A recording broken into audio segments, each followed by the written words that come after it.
Canada will set its first ever cap on temporary residence. The RCMP releases a secret report, and Canada's population growth is driving most of the declines in productivity, which is leading to inflation and the standard of living decline. So we're going to get into it, see what's going on. So Canada to set first ever cap on temporary residence. So Immigration Minister Mark Miller said on Thursday that the number will be reduced over the next 3 years, with the first cap to be set in September. It will apply to international students as well as foreign workers and asylum claimants. In his announcement, Mr. Miller said that Canada plans to reduce the number of temporary residents to 5% of the population, down from the current 6.2%. So that is a 20% drop. So it's actually quite substantial. I know that that doesn't sound like a lot there when you're going from 6.2 to 5, but that's 20%. So it is a substantial drop when you consider what has happened over the past couple of years. But having said that, you're probably only going back to 2019 levels because they've just kept increasing and increasing and increasing them. So it's really interesting, but the economic effects are even more interesting. So as of 2024, the minister said that there are a total of 2.5 million temporary residents in Canada. This is up from the nearly 1 million in 2021, according to figures by StatsCan. The country relies heavily on temporary foreign workers to fill the labor shortages, Mr. Miller noted, but said changes are needed to make the system more efficient. That sounds like more of a statement from an oligarch than anything else, doesn't it, guys, when you really think about what he said there? Because you have to think of the equation that we're walking through here. You basically got the choice of a load of temporary residents coming in to fill all the low wage and low skilled jobs, the jobs at grocery stores and fast food outlets. And basically, if they weren't there, then one of two things would happen. You would have massive labor shortages, which we see in some cities where the cost of living is skyrocketed, like Victoria and BC, or they would have to increase the wages substantially to attract people to do the work. So basically, obviously, the oligarchs want the people to flood in because then they can benefit off that by the cheap labor. Obviously, it increases competition for these low-skilled jobs, and that helps suppress wages. And that's what they're not telling you when they do this. But it is a complex equation when you really think about it, because Canada's economy is so broken with the oligarchy that we have. Even if you were to say get to the scenario where they were increasing wages, well, guess what? The oligarchs aren't going to let that come out of their profit. They're going to essentially just pass that on to the consumer because there's a monopoly in everything and the consumer has no choice. It's not like they can go to a different grocery store. Loblaws pretty much owns all of them and the others just follow. So it's the same with airlines. It's the same with financial services. It's literally the same with everything. So it's kind of hilarious how broken the economy is at this point, because there's no good solution to a lot of these problems, which when you look at it are self-inflicted when you really think about it.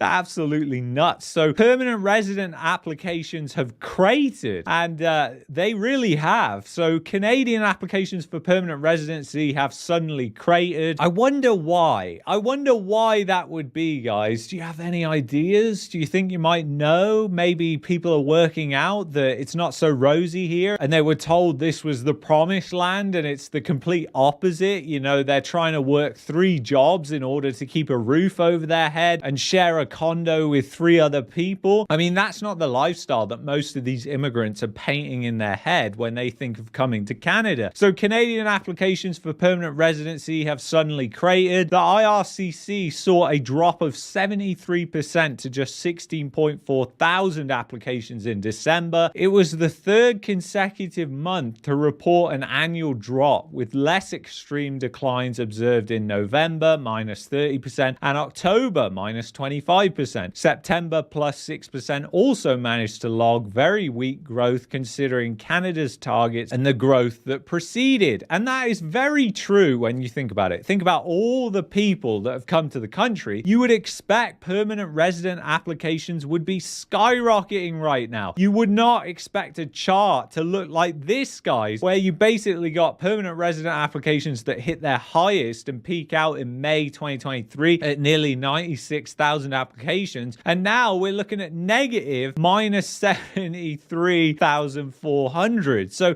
a massive decline and a sustained decline going from the all-time high there. So it seems like the immigration bubble is bursting. It seems like now social media is out. People can actually work it out very quickly and see through a lot of the propaganda that is out there on Canada. And a lot of the information prior to 2020 was old. So these people that were coming in 2021, 2022, 2023 could have been relying on old information. A lot has changed in the past 4 years. Like the standard of living has entered a rapid pace of collapse. So yeah, there is just crazy things going on. And it's not just permanent resident applications that are cratering. You're also seeing the student permits, which we went over last year when this came out. The change in student permits has gone down. We're continuing to see rental inventory, at least in Calgary, absolutely skyrocket, although that could be partly just to do with the rampant speculation that's out there right now instead of actually the people slowing down. It's very hard to tell. So I'd be interested to hear from you guys. Let me know what's going on in your market when it comes to the rental market. Is there more inventory now? Are prices beginning to flatline? Are they still going up? I'm guessing in all the cheaper cities it's still the same thing because there's rampant speculation. So it's kind of crazy what is going on. You've got two of these things which are showing you that the Canadian immigration bubble is bursting. Yeah, another bubble. And it's easy to see. And then the Bank of Nova Scotia released this. Canada's population shock drives most of recent productivity declines. And remember, guys, productivity is something that will put upward pressure on inflation. It doesn't necessarily cause inflation, but it definitely puts upward pressure on inflation. It affects growth. It also affects business investment into Canada, because if companies are looking at productivity that is tanking, why on earth would they want to invest their business in Canada? And not only that, the worst of all, it drives the standard of living down, which they even allude to in this article. So anyway, as Ottawa overhauls its temporary immigration program, a new analysis by the Bank of Nova Scotia warns that the unchecked population surge of the past 2 years is behind 2/3 of the massive decline in productivity. The drop stems from a combination of two factors: chronically low business investment into Canada and the sudden explosion in the population, which grew by 1.25 million last year alone. Given weak investment levels, that's far more than the 350,000 permanent and temporary immigrants Canada's economy can absorb without having a negative impact on productivity, according to Scotiabank. Guys, oh my God, just think about this for a second. So 2.5 million temporary residents potentially entered Canada last year. You had this massive uptick in the population, and they are saying that 350,000 is the amount that Canada's economy can take. It is no wonder that productivity is declining. It is no wonder that the standard of living is declining. And get this, GDP per capita is falling. It's often used as the measure of the standard of living. But as we go into this RCMP report, you will see that that's kind of a broken view if you really think about it and connect the dots. So anyway, onto that. Secret RCMP report forecasts a bleak future in Canada. So let's see what they're going on about here. A secret RCMP report paints a dark picture of Canada's future, the coming period of recession. I mean, wow, they almost say it like it's written in stone. Isn't that suspicious?